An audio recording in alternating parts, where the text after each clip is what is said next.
Hello, hello. How's everybody doing? Today, we'll be ranking all the Walking Dead villains, right? I think I've got everyone. There's probably someone that I've forgotten. I'm going to jump into the proper screen in a second. Here we go. We have our very nice tier list up there. And I've got all the dudes, of which there are many. Obviously, now that we have the deluxe versions, some of these are colored, some are not. So don't be too weirded out by that. And spoiler alert, I got this off of the wiki, right? And for Sebastian, they have the time skip image of him. But that's fine. That's fine. We don't care about that, right? I did debate on how to do this. Like, do we go in chronological order of the story or not? And then I just landed on the decision that we're just going to go down this list. Because if I go in chronological order, inevitably I'm going to mix someone up, and it's just going to be a mess. Starting off, we have this dude, right? A lot of you probably don't even remember who this is. This is the dude that essentially is the bully's father, right? So these are the guys who are angry with Rick, and this guy's son attacks Carl, basically. He's not really like a villain, right? No one really cares about him. He's sort of an antagonist. But, because there are some outwardly bad antagonists, which we'll get to later, I'm going to put him in C tier. He's just like, he's forgettable, no one really cares about him, and he doesn't really do much, alright? I think that's fair. I don't think he deserves to be any higher than that. And same goes for the Negan Dudes.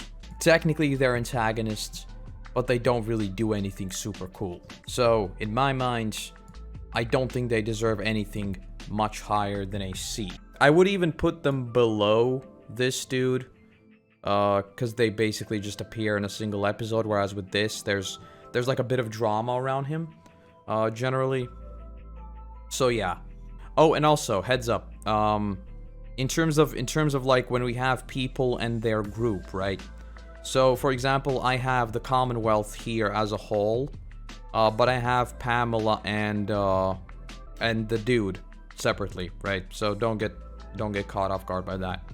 Because in a lot of cases, I kind of want to talk about the group as a whole as well. So, for example, the Saviors and Negan separately. Next up, we have the Reapers. So the Reapers as a whole, I think were generally underwhelming, right? I feel like a lot of it was cooked up with like Maggie, but we never really saw any of it. Because obviously when the Reapers first appeared, they were introduced through Maggie, right? And there was like this whole drama behind them and all that. And essentially, they were the most vanilla villain you could ever create, basically. There wasn't really anything interesting about them. We never really found out about the whole Maggie lore either, what happened there. So, in my mind, whereas with these dudes, you don't really care either way, I feel like with the Reapers, I'm gonna have to put them at D tier, right? Because when I think about them, I feel like they were a massive missed opportunity, which sort of subtracts points, if that makes sense. I think there's a lot that could have been done with them, a lot more interesting things, but we never really saw any of that. I do think that the Daryl angle was pretty cool, with Leah, but other than that, we'll have Leah separately as well. But other than that, personally, nothing really terribly exciting from the Reapers. Next up, we have the entirety of the Commonwealth army. Basically, same goes for these dudes, right? They don't really do anything explicitly. The army as a whole doesn't really do anything that would affect the characters that much, right? And they look cool, I guess. I mean, when we first saw them, it's obviously a far cry from everything we've seen so far. So visually and in terms of what they do and everything like that, they're unique. Again, I don't think anybody really cares for them as bad guys, you know? So for me, they're just going to go in C tier as well. Like, I don't really care about them that much, frankly. They're there, they're cool, but they're never really a villain force, as we'll get to with the rest of these people. Next up, we have the Feral Bois. I don't think they have a formal name. I think they are just literally the feral people. These were terrifying. I wish I would have watched this episode like around Spooktober, which I haven't even mentioned yet. Happy Spooktober, by the way. And also happy Walking Dead Day, because we've got new episodes, right? With these guys, they were really, really cool. I will be honest, they didn't really make any sense in the bigger narrative of the season, or the story overall. It was mostly just a standalone episode of Spooks, which was pretty cool. Other than that, I feel like they've got bonus points because they were so friggin' scary. But I don't think they have anything other than that. They were fairly one-dimensional in that they were literally just there to be walkers on I don't know what, basically. Because obviously they weren't walkers, but still. So yes, it's another case of me not really caring for them much, but they were interesting, at least, unlike these. So, the Feral Bois go there. Next up, we have Comic Book Dwight. Let me think about Comic Book Dwight. With Comic Book Dwight, I think the most interesting thing is that he goes through a lot of arcs, right? He starts off as a villain, then he sort of becomes an ally, and by the end of it, he's once again a villain. Not really a villain, but an antagonist for Rick's story. But he's not really as unique as a lot of the others, right? And he's always a sort of a... I wouldn't even call him... No, he is... I would say he's a B tier in terms of, like, his story relevance villain. And you know what? You know what? I think I'm also going to put him at B tier. We'll see how it plays out later, but I think the Comic Book Dwight is interesting enough to be a B tier villain. Next up, we have Owen. Did I have the wolves separately? No, I do not. So we are talking about Owen and the wolves as a whole. Owen and the wolves, I think, were a really, really interesting remix from the Scavengers in the book. And for that alone, I would already rank them much higher. In terms of their story relevance, obviously they didn't really do much. The only thing they essentially did was lead us into No Way Out, and they also demonstrated how strong Alexandria really is. Those are like the two big things that I think give them brownie points in terms of their relevance. And I did like them a lot, because the episode they appeared in was super dark. They're definitely above everyone on C tier right now. You know what? I'm gonna put them below Dwight for now. Below Dwight's fine. We'll see how it plays out later. Maybe I'll put them higher, maybe I'll knock them down. I don't know. As usual, by the way, I want the tier list to be a sort of a normal distribution. Alright? It's probably not going to happen, because I'll forget about it. And there are a lot of good villains in the series, but I will try. Right? So, ideally, there would be very few S tier villains, and there would be very few F tier villains. We'll see how it plays out.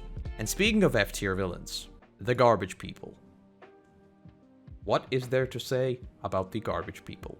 If you've watched my videos, you know that I hate the Garbage People. I hate everything they do in the story.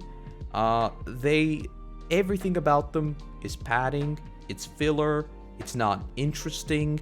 The characters we see there are not cool. They're unique a little bit, maybe. But other than that, I do not like the Garbage People at all. Okay? Let's get that clear. And they are easy F tier. Our first F tier of the day, and most likely will be pretty low in the F tier as well. Moving on. We have the TV version of the Saviors as a whole, right? So in the TV version, I think... Hold on, let me double check. Did I not separate Dwight?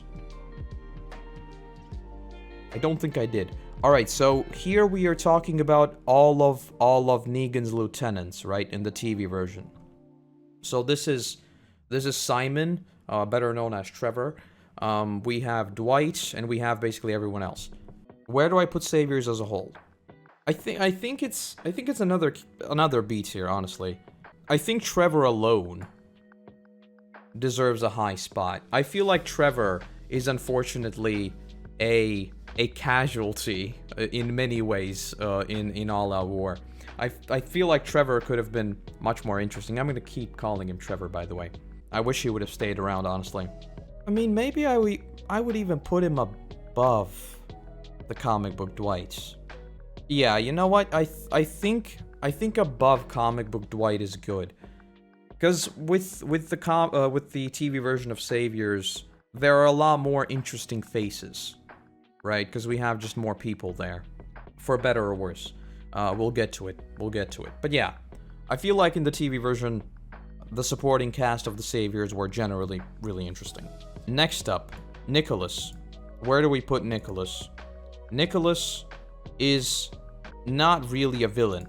I feel like the most interesting thing, he probably shouldn't even be here, right? Because he tries conspiring against Rick, but he doesn't do anything. I feel like the most interesting thing about Nicholas is that he is essentially redeemed, right? Because he goes through the journey of not trusting Rick, and then Rick's basically like, hey, come on, what you're doing isn't really terribly smart. And then they get along, and it's as simple as that. So he's not really a villain. I'll put him in D tier, just because it's a case of a redemption arc. I feel like that's interesting, which is not actually something we see a lot in the comic book, at least. Negan's probably an outlier in that sense, but in the comic book, he doesn't really get redeemed that much. Moving on, we have the kid who beats up Carl and then is bonked by Carl. This is a sort of a personal villain, I suppose. He doesn't do much in the story, but I feel like he is important for Carl. So where would I put him? There's a small fly flying around and it's annoying. I think he fits in, like, right next to his father. Above his father, probably. Because Carl just bonking him is a lot more important, I think. Yeah, I think generally it's fine there. He's a minor villain. He's a personal villain. He doesn't do much in the story, basically, is what I would just say about that. Next up, we have the comic book version of Martinez.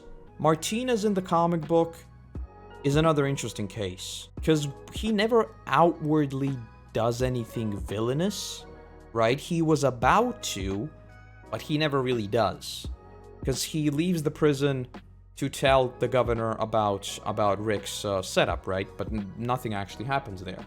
I think just because he doesn't do anything, like, his death is ultimately the only cool moment with him. Does that deserve, like, a C tier? I feel like people would be angry at me for putting someone who doesn't do anything above the Reapers.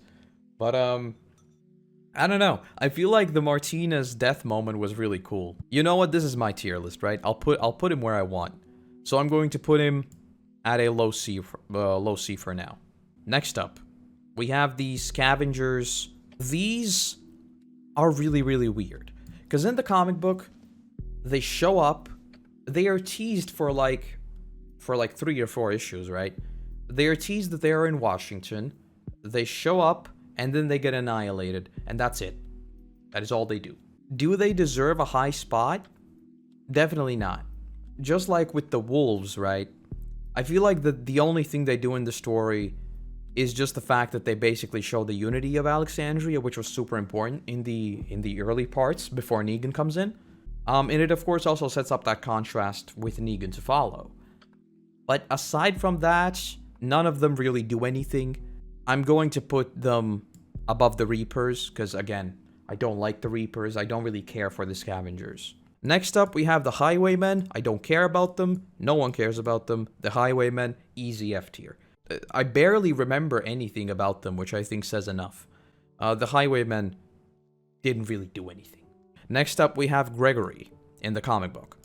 The thing with Gregory in the comic book is that I feel like Gregory in the comic book has been ruined for me because of the actor whose name I forget, who plays Gregory in the TV version, because, man, does he sell Gregory. Gregory in the TV version is so easy to hate, and that is so good. The TV version of Gregory is definitely higher than the comic book version. You know what? Let's tackle them all at once. So, I would put the comic version of Gregory above this dude, but not above the scary Feral Bois. The scary Feral Bois were better. And then the TV version of Gregory, I would still put in C tier, but I'm going to put them at top C tier. Next up, we have all the prisoners. This is not all of them, I know, but these are like the most important ones, generally speaking at least. So, starting off with the main dude. I don't remember their names because their names are changed for the adaptation, and then some of them are not changed. I don't remember their names. I don't remember names in general, so don't at me. Anyway, the main dude. This dude was scary as hell. Big surprise. He's going to get ranked higher than all the others. I think I would put him in B tier. I would even put him above the Wolves, honestly. Because what he alone does there, it's terrifying in the comic version. I mean, we've talked about this in the retrospectives, but the comic prison arc is like, it's ridiculously dark. It's really, really dark. He's definitely scarier than the Wolves, 100%. He's fairly one note, obviously, but I feel like because of the spooky factor, he deserves B tier.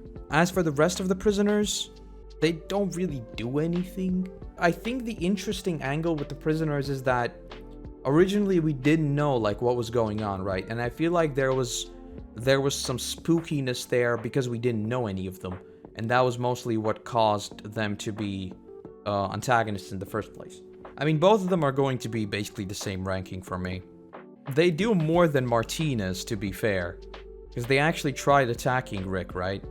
Yeah, you know what? Just bottom C both of them. Bottom C both of them. It's fine. Next up, we are starting to get into the big names. So now we have the comic book version of the Old Governor. The Old Governor in the comic version is a really, really good baddie. A really, really, really good baddie and a terrifying baddie. Again, I've talked about this a lot in the retrospectives, but the whole line of, well, stranger, we feed them strangers, that is terrifying. And then him taking off Rick's hand, that was ridiculous. That was unprecedented for the story. So in my mind, because I've already sort of made up my mind on the higher rankings, he's going to be A tier. You'll see why, okay? You'll see why. Next up, Ben. Where do we put him? I feel like with him, he gets a lot of bonus points because he's a kid. And whenever you have a kid kill someone, or generally be weird, or generally do something creepy, it is so much scarier. I think a lot of us saw it coming, because he was already like killing animals and whatnot, but the reveal that he has killed his own brother, that was just like, sheesh. And then the fact that Carl is the one to shoot him, I think I might put him B tier, below the prison dude. And you know what? Honestly, let's jump ahead a little. I think Lizzie is right there next to him, honestly. I feel like they did essentially the same thing, only with Lizzie. Actually, yes. Or no. If I'm speaking purely about the character, then yes, Lizzie is better. But if we're talking about the wider story, I think because Carl is the one to put him down, that's why I want to rank him higher than Lizzie. But let's talk about purely the character, and because she is there with Judith, and after Mika, Lizzie was going to kill Judith next, Lizzie is definitely worse. 100%. Next up, we have the comic book version of Spencer. So, Spencer in both versions, I feel like we can actually do both of them as well. Let me find them. They are essentially identical in both. So in both versions, they aren't really threatening, and the only thing he does is try to basically ally up with Negan. I'm going to put him above the Scavengers, and I'll explain why. I'm going to put him above the Scavengers mostly because I feel like it showed us an angle of how some people might actually get lured over to Negan's side, and because it was a threat from the inside, that makes it a little bit more interesting. Next up, we have the comic book version of the rest of the Commonwealth. And the comic book version of the rest of the Commonwealth, I feel like is just there with the TV version of the Commonwealth. The rest of the Commonwealth doesn't really play into anything that much. They are sort of there as an antagonistic force, but it's more so the key characters that define it, so I'll put it there. Next up, we have Lily. Lily is an antagonist only by definition.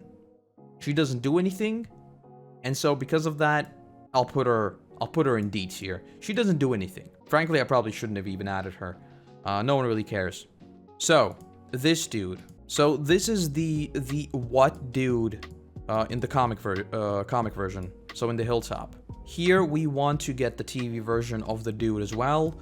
They are identical. They serve the same purpose of Rick showing up, killing this dude, and then being like, what's the big deal?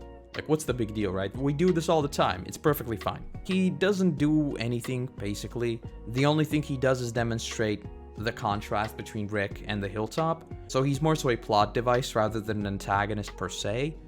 But because he's such an interesting plot device, I'll put him above Martinez, because Martinez too is, as I just said, basically a plot device where just Rick goes after him, right? And then he kills him there. And I feel like Ethan is a slightly more interesting plot device. Next up, we have the comic version of Negan. Do I need to say anything else? I mean, obviously, I will put him S tier. Negan in the comic book is one of my favorite antagonists of all time. The way he is written, it's pure perfection. The fact that you can hate him and love him so much at the same time, and the fact that he is such a fun character, it's incredible. I know a lot of people hate Negan. I love Negan. I love everything about Negan. Okay, maybe not everything. Most things about Negan. And as an antagonist, he's incredible. I mean, issue 100, literally, like, what is there even to say? It is a 10 out of 10 issue, and the episode, which we'll get to in a second, is also incredible. Do we also rank the TV version of Negan as well, just for simplicity's sake? Let's do that.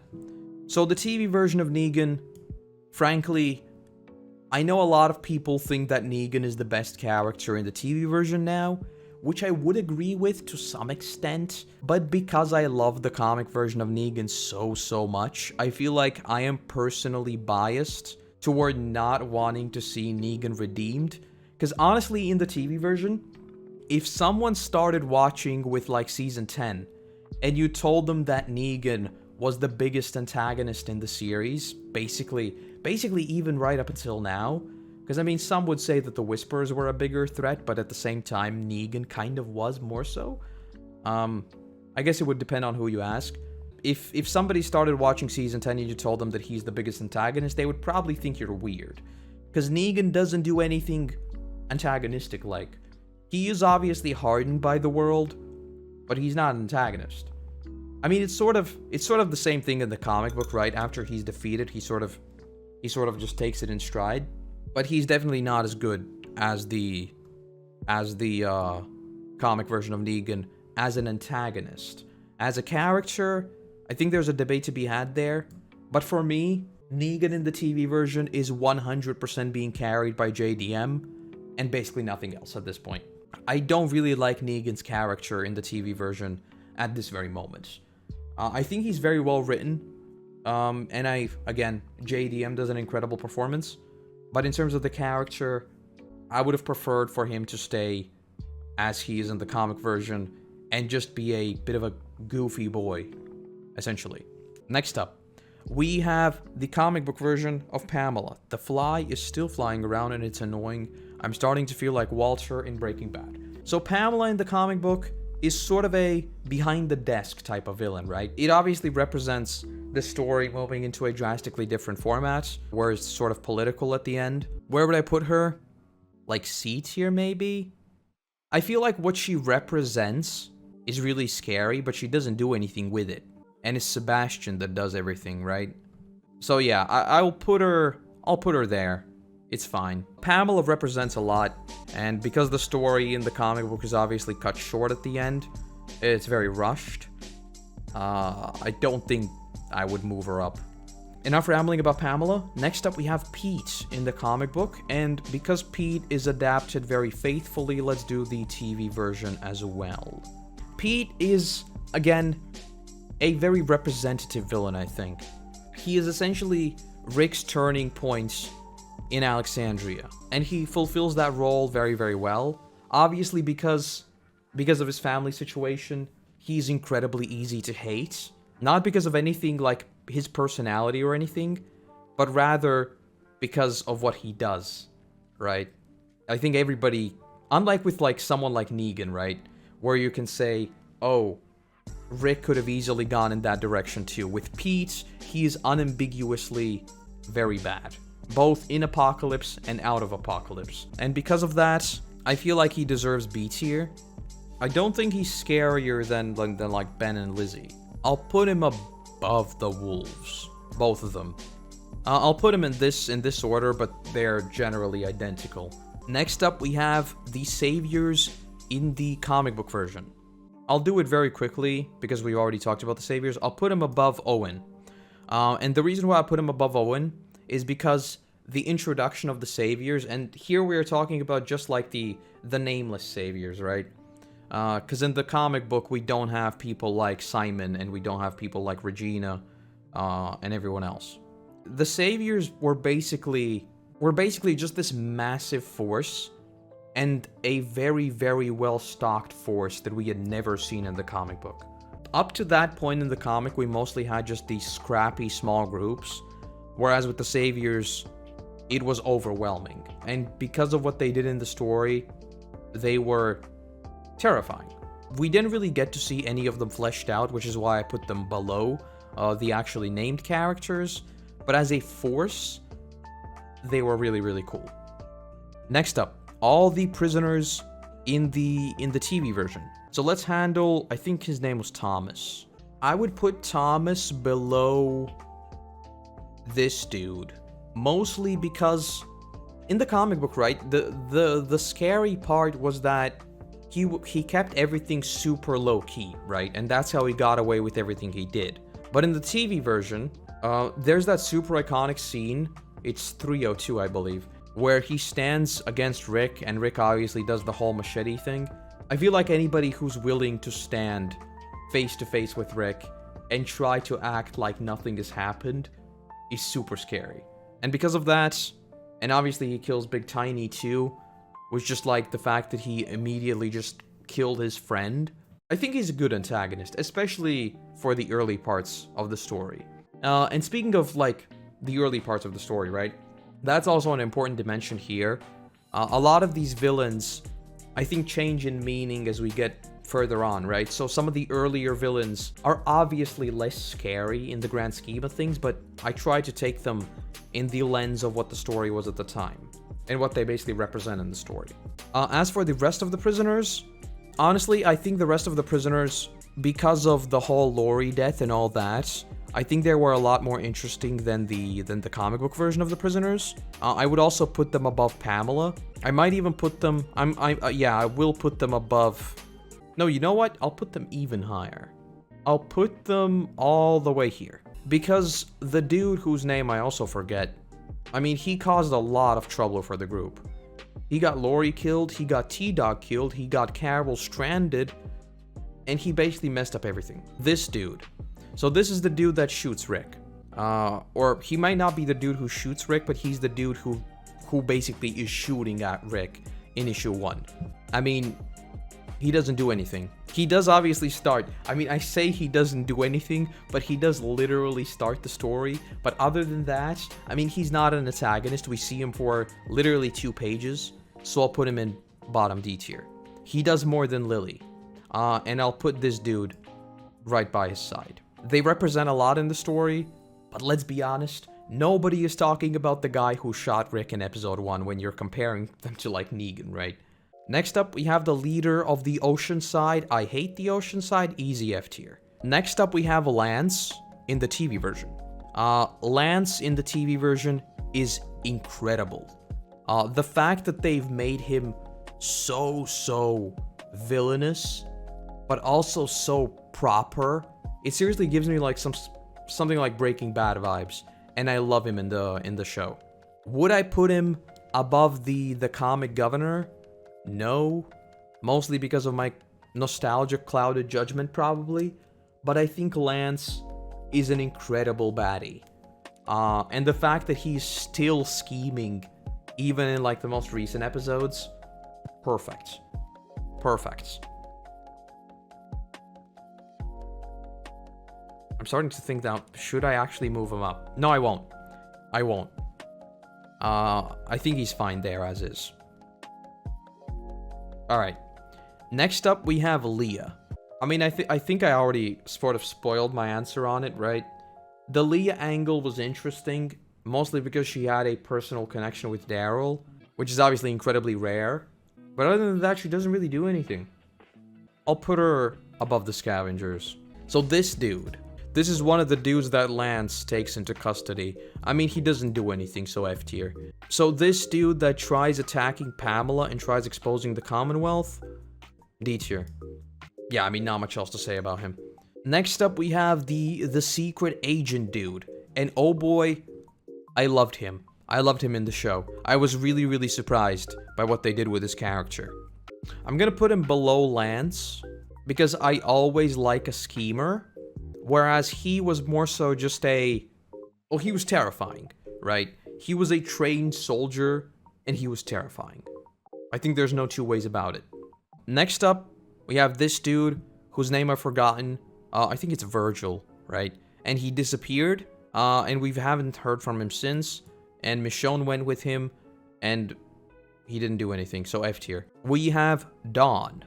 This is another personal villain, which obviously a lot of my judgment will be very, very clouded because of what she represents in the story, and that is killing off Beth literally moments after she got the least bit of character development.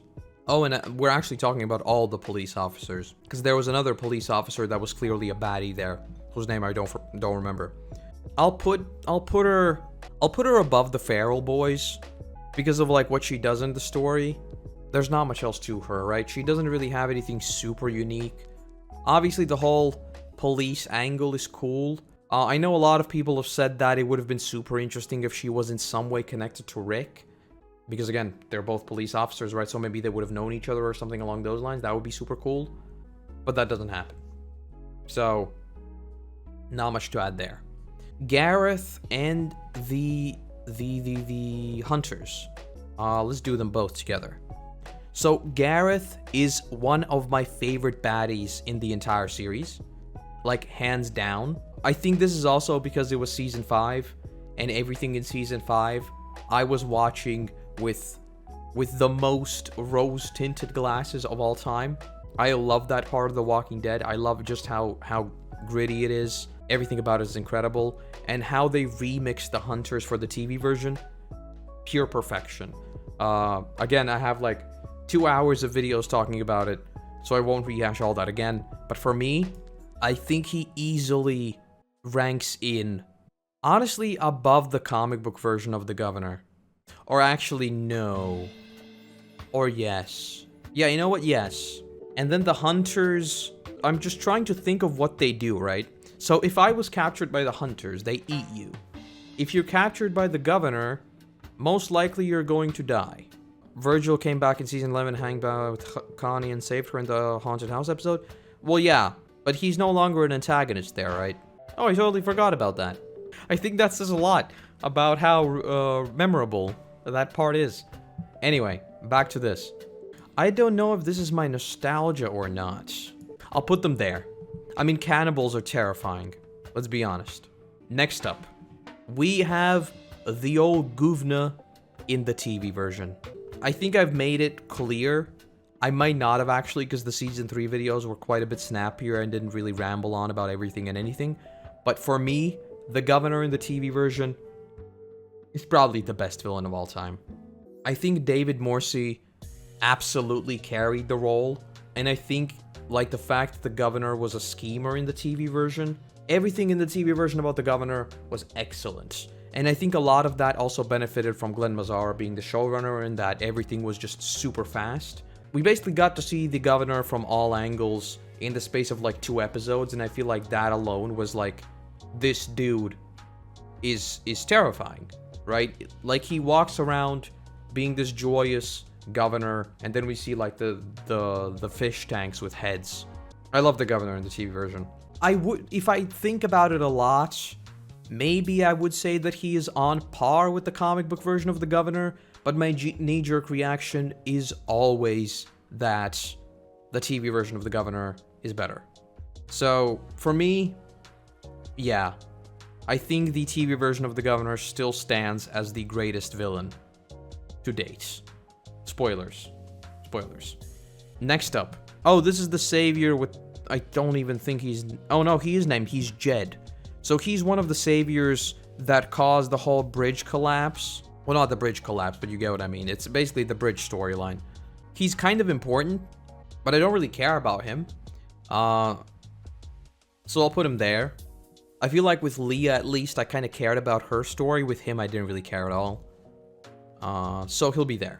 Next up, we have another villain that surprised me a lot. And this is this lady and the kids. Like the kid cult that she has. And to this day, AMC has so many censorship laws. I do not understand how this episode was like fine with AMC. Like the whole kids versus Michonne thing. Like, what even is this? It was ridiculous. She is definitely up there. I would say top B, simply because of how terrifying everything she did was. I really hope I'm not mixing up a character here, but I'm like 99% sure that she was the one responsible for all the kids. The ones that tried to kill Michonne. Should I even move her to A? Because I was really surprised by her character in basically every sense of the word. And the fact that it was another one of those episodes that it was sort of standalone-ish, I feel like that was really cool. I do feel like toward like season 10 and 11, there are just too many people in random places, which we'll talk about a lot more in the retrospective. But aside from that, it was really cool. Like really cool. Next up, we have Carol's husband. I don't remember his name, but whatever his name was, obviously he is incredibly easy to hate, and that's about it. Honestly, I think he's right next to Pete. Both of them are essentially the same thing, right? They just hurt their families. He's easy to hate. He gets beat up, and it's all good. Not much else to say aside from that. In terms of a season one villain, I think he fulfilled the role of essentially creating drama within the group itself, and he's not really like a big bad or anything, right? Next up, we have this dude who is also sort of a villain, but not really, right? Because he sort of switches over to Rick's side just before he dies. Yeah, I'll put him there. Because he sort of tries going after Rick, then Rick sort of knocks some sense into him, and then he gets bitten during the Walker Herd mission. Next up, we have Nicholas. I really like Nicholas in the show, like a lot. I feel like he was a really cool character. And as a personal villain for Glenn, I think he was incredible. Obviously, with Glenn, the role that he essentially fulfilled was that even after he tried killing Glenn still kept up his morals, and he didn't really do anything against him, right? I mean, he even saved him. And then he shoots himself, and then we get into the Savior's arc, where Glenn is finally forced to overcome his morals, right? So in some cases, he basically sets up that contrast, which I think was really cool. As a personal villain, just because there's a lot of stuff there, yeah, I'll put him below Pete, because I feel like with Pete the tension was even more pronounced, whereas with Nicholas, he was sort of, I don't know how to describe it, but yeah, he wasn't really that big thinking in terms of Pete, because Pete legitimately wanted to kill Rick and basically just make the community not his, but just get rid of Rick essentially, whereas with Nicholas, he didn't really have a vendetta against Rick or anything. Alright, next up we have Ron. I don't really like Ron. I don't care about Ron. I'll put him next to Spencer. Actually, no, I'll put him below Spencer. I'll put him there. He's one of very few characters in the show that actually fought against Carl, which is something that is obviously super rare. for the show, unlike the comic book. I feel like putting him there is generous as is, but because he at least put up some resistance for the TV version, Carl, I'll put him there. Next up, we have Alpha in the TV version. I know a lot of people in the TV version don't like Alpha. I do. I like the TV version of Alpha. I think she's perfectly fine. I think because a lot of the Whisperer arc relies on a few very, very big plot points. I can spoil it right now. My comic book version for comic book rating for Alpha will be higher than the TV version. We can do them at the same time, actually. It's no big deal. Essentially, I would put her right next to Beta, which is probably a hot take. I know a lot of people like Beta a lot more than Alpha. For me, I don't really care either way. I feel like Beta is obviously outwardly more scary, but Alpha is still very, very messed up. I feel like that came across better in the comic book than it did in the show for some reason. That might be my own personal bias there, though. I'll put them top B tier.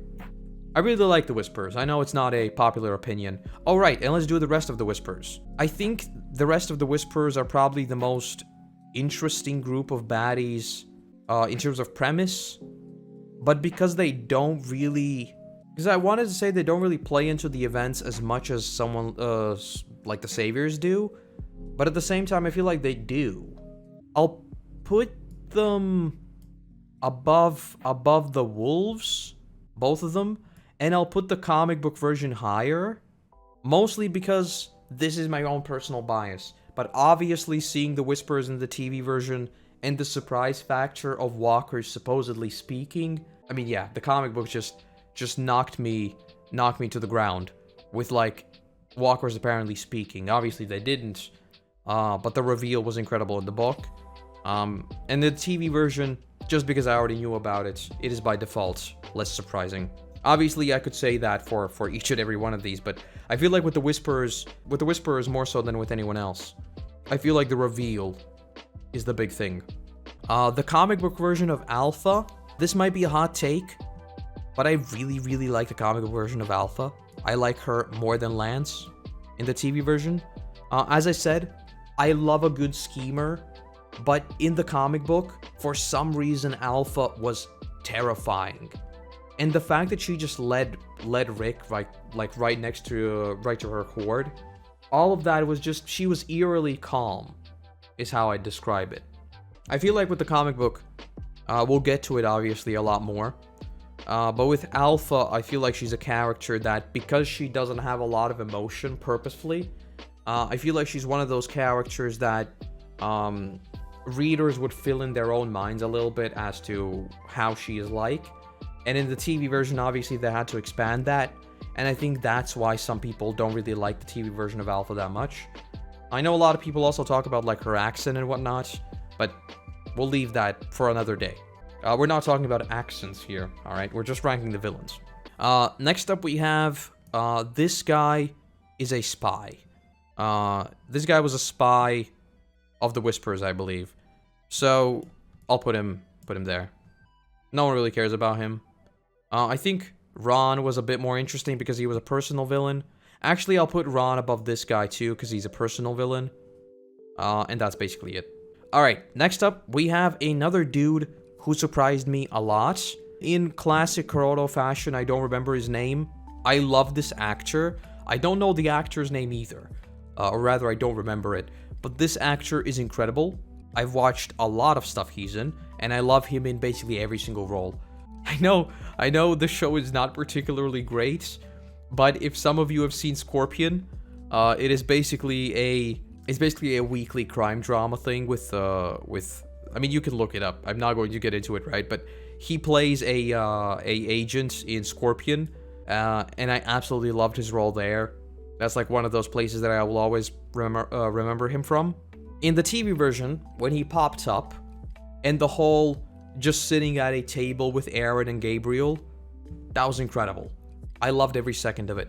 And the fact that it was a one-off villain, and we didn't know anything about him, I feel like he was just a really, really well-written baddie that just showed up out of nowhere. Does he deserve to be B tier? Because he's literally around for a single episode. He does deserve to be B tier. He'll be B tier. I liked him too much not to be. He was awesome. I loved him. Next up, we have Merle Dixon. I think surprising nobody, Merle was awesome. Because he sort of switched sides a lot, I'm going to put him a low A, because he's not an antagonist the whole way through, right? Like, literally his final move is switching from an antagonist to fighting essentially for the prison. And also, of course, the interesting angle there is that he essentially only fought for Daryl and no one really else. So, in terms of a character, he was also super interesting with his loyalty to the governor, but then that being totally flipped on its head and his loyalty to his brother, which was, of course, in the early parts of the story. That was just really, really cool. And also worth noting that he is 100% exclusive to the show, which, again, just gives him a lot more brownie points in my mind, because the writers came up with absolutely everything to do with him from scratch. And the fact that it fits so well into the story, I think that's brilliant. And in terms of fleshing out the governor's story, because again, like, his loyalty to the governor seemed to be unbreakable. It was just a really, really good dynamic, basically. Next up, we have Randal. I think Randal essentially represented uncertainty in the early parts of the story, and that's basically it, right? He's not really an antagonist. Let's tackle the bar sequence here as well. So, Randal, Dave, and Tony. Dave and Tony will go below... You know what? No. I'll put them above Dawn. They'll go there. Actually, no. I'm starting to look at this tier list and I'm realizing it makes no sense. I'll put it... You know what? Because of how early it was, and because that was so early into the apocalypse and it was so important for Rick, I'm gonna put it much higher. I'll put it there. Obviously, the bar sequence essentially represented Rick turning, right? And again, I've mentioned this every single time I can, but the detail that Rick knew they were going to turn, and after shooting them, he goes to shoot them in the head too. That's just an excellent little detail that I feel like everyone should know about. It's just a cool little detail. Dave and Tony in the bar, obviously they're not huge antagonists and they're on screen for like 5 minutes.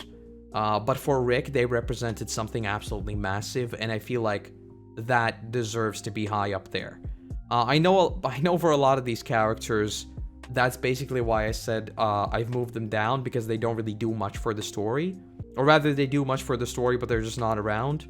I feel like with Dave and Tony, I have to make an exception. If someone doesn't agree with me, this is my tier list, okay?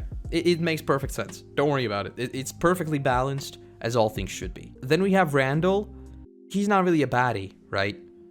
He essentially just represents the uncertainty of something that might happen but never does. And because, again, that was super early in the story, I'd put him on par with the prisoners.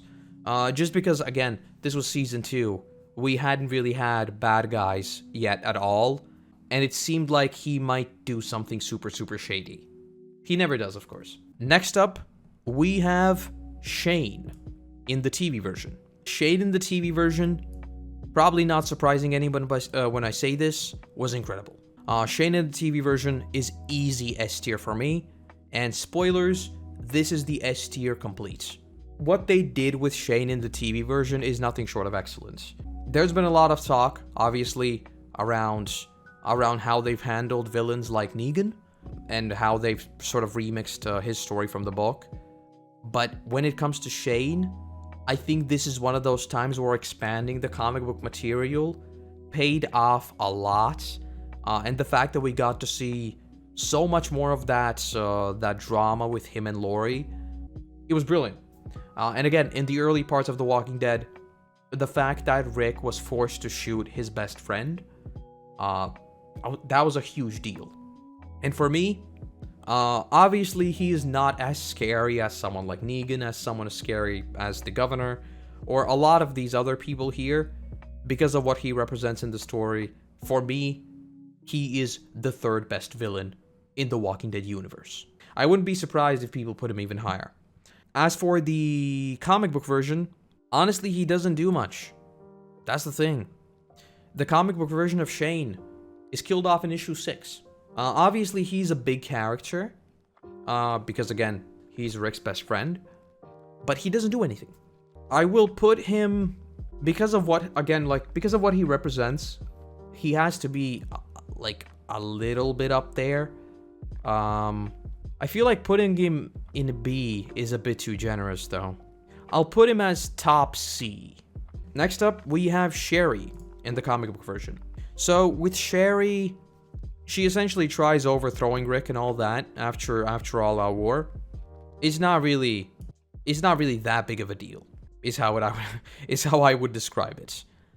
So I'll put her like right there.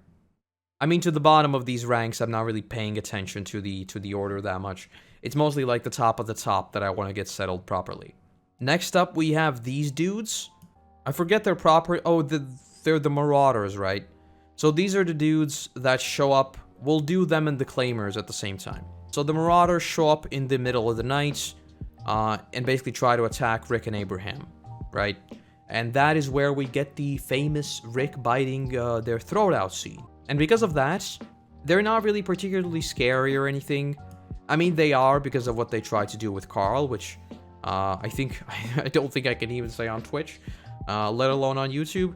But you've all seen it, you know what I'm talking about. So I will put them below the bar sequence, because it is a turning point for Rick in the comic book. But at that point in the comic book, Rick had already done a lot of messed up things.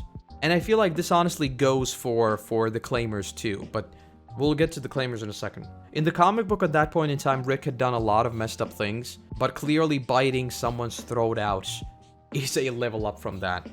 And at this point, Rick was essentially as ruthless as ever, which nicely leads us into Fear the Hunters, right? So that was very, very good. As for Joe and the Claimers, I don't know if this is a popular opinion or not. I absolutely loved Joe and the Claimers. It was such an interesting group. It seemed like something out of Sons of Anarchy. That's what I'm thinking. Like the whole biker vibe they all had, and Daryl tagging along with them, and then Daryl like showing up with them in the middle of the night with Rick. That was really, really cool. And I feel like it was a substantial improvement of the Marauders. In the story, it essentially represented the same thing, and because of that, I would put it above Pete. Definitely. And then above... You know what? I will actually put them above... No way. I like them too much. Alright, you know what? I'll embrace my personal bias, and I'll put them there. No, you know what? I'll put them top B. I really, really, really like them. I feel like the concept of claiming things and that being your way of keeping things in check, I think it was really cool. So let's quickly tackle Sebastian first. So this is Sebastian post time skip, right? Sebastian, I mean, obviously he kills Rick, and that alone is a huge deal, but he is just a very, very easy to hate brat, basically. I don't want to give him too many points just because he kills Rick, right? Because yeah, that is huge, but it's so random, and he's not really an antagonist. He just does it because he's a bit silly. I'll leave it there. No one cares about Sebastian. Next up, we have the Vatos. So the Vatos, again, I feel like it's important to note what they represent in the story. And in the early parts of the story, I feel like the scare was more important than what they actually did. And I feel like that checking of Rick's morals, even as they come face to face with a antagonist, I feel like that was really, really interesting in Season 1. And also, because we know that they later got killed, we also see how their methods were very, very deadly, basically, right? The whole trying to act like these super armed guys, but actually taking care of elderly people, I mean, that's not really something you can keep up in the apocalypse, right? Because of what they represent in the story, and again, this is purely through the lens of Season 1, I'll put them, like, there. And next up, and lastly, we have the rest of the TV version of Woodbury. So this is basically the TV version of Martinez and everyone else. In the TV version, I feel like the thing that will make me lower my rating for many of them is because a lot of the antagonists in Woodbury weren't really antagonists, if that makes sense. They were essentially just being led on by the governor, and when we saw them, like, by themselves, they never really did anything villainous. Obviously, that is the case for a lot of Negan's people, too, but with Woodbury, I feel like that's much more pronounced. I really liked Martinez in the TV version. He was cool. But that's kind of it. Do I just put it, like, somewhere in C tier? With Woodbury, I think its strongest point was the ominous tone that we didn't really know what was going inside the Woodbury, basically. That's sort of my motivation for putting it there. Because when we arrived at the Woodbury, it was the first big settlement, right? And it was basically like, this seems too good to be true type of vibe. And that's why I'll put it there. That is my completed ranking. Would I change things around if I went over it again? Yes. But this is my knee-jerk reaction, and I feel like if I thought about it a lot, it would still resemble this. Alright, that said, thank you for joining me today, and I will call it a day. Enough random rambling, thank you again, and I will see you all whenever I see you. Bye-bye.